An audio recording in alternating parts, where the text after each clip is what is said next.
एक दंगा गांव में दो दोस्त रहते थे, रोहित और दीपक। रोहित अमीर, फसलें बहुत पर तेज लालची। दीपक गरीब, छोटा खेत मगर समझदार और बिल का साफ। रोहित आलिशान सोफे पर बैठा है, पत्नी कव्या चाय लाती है। इस बार गेहूं का रेट बहुत बड़ा है, खूब कमाई होगी। कमाई? मैं आधी फसल छोड़कर और इंतजार करूंगा। दाम और बढ़ेंगे तब असली माल आएगा। लेकिन मौसम का अंदेशा है। मौसम को क्या पता कि रोहित एक दंगा में रहता है। पत्नी मीरा रोटियां सेक रही है। दीपक, घर के लिए ज्यादा पैसे नहीं हैं, बच्चों की फीस भी रुक गई। चिंता मत कर, मेहनत कभी बेकार नहीं जाती। इस बार फसल ठीक होगी तो सब सही होगा। पापा, नए कपड़े कब मिलेंगे? जब किस्मत हमारी मेहनत देखकर शर्मा जाए।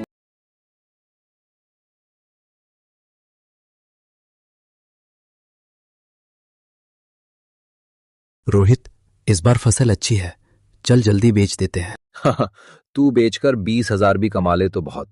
मैं इंतजार करूंगा, दाम और बढ़ेंगे। लालच मत कर भाई, जितना जरूरी हो उतना ही अच्छा है। इसी सोच की वजह से तू गरीब है। बिजनेस दिमाग से होता है, दिल से नहीं। दीपक चुप हो जाता है। चौपाल पर चर्चा हो रही है मौसम को लेकर। तब गांव वाला बोलता है, सरकारी सूचना आई है, तूफान आने वाला है। जो भी है जल्दी बेच दो। दीपक तुरंत रोहित से बोलता है, तूफान सच में आ सकता है। जो फसल छुपा कर रखी है वो निकाल दे और बेच दे। मैं किस्मत चलाता हूं, किस्मत मुझे नहीं चलाती। दीपक सिर झुका लेता है।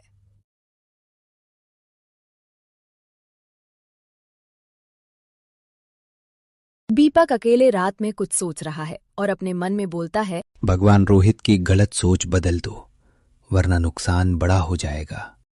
रोहित के गोदाम में ढेर सारा अनाज पड़ा है, उससे खरीदार मिलने आता है। हाँ सर, अगले हफ्ते रेट 40 रुपए किलो से 60 हो जाएंगे। मेरी पूरी फसल उसी समय बेचूंगा। बेच देना, पैसे 2 गुने मिलेंगे। लेकिन सुनो, किसी को बताना मत, वरना हम डील रद्द कर देंगे। डील पक्की, पूरा गांव जलेगा और मैं अमीर से और भी अमीर बन जाऊंगा। उसी समय बाहर से आवाज आती है, रोहित, रात के इस टाइम यहाँ सब ठीक है? रोहित चौंक जाता है लेकिन नाटक करता है। नहीं, कुछ नहीं, मैं बस देख रहा था कि अनाज। दीपक, लेकिन तुमने आधी फसल बाजार नहीं भेजी, कहीं छुपाकर तो नहीं रखी? तू मुझे शक की नजर से मत देख, समझा? अपना काम कर। दीपक चुप हो जाता है और चला जाता है, लेकिन उसके चेहरे में चिंता साफ दिखती है। प्लान के मुताबिक पूरा गांव बेच देगा, फिर सबको पछताना पड़ेगा और मैं अकेला जीतूंगा।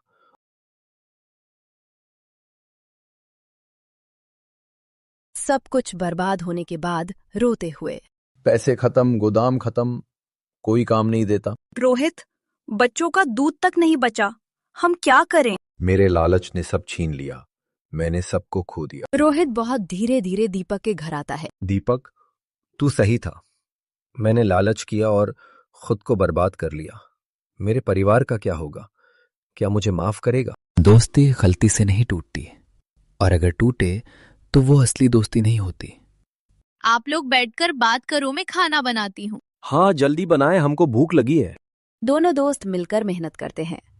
दीपक ने जैसे किया वैसा ही रोहित भी करता है। फसल शानदार होती है। दोनों परिवार अब सुखी। गांव पंचायत सम्मान देती है। गांव के 2 हीरे, दीपक और रोहित, दोस्ती की असली मिसाल। लालच, पैसा आत्मनिर्भर नहीं, मानवता घट देता है। गलती मेरी थी। बांटने से कमी नहीं बढ़ती, प्यार और बरकत बढ़ती है।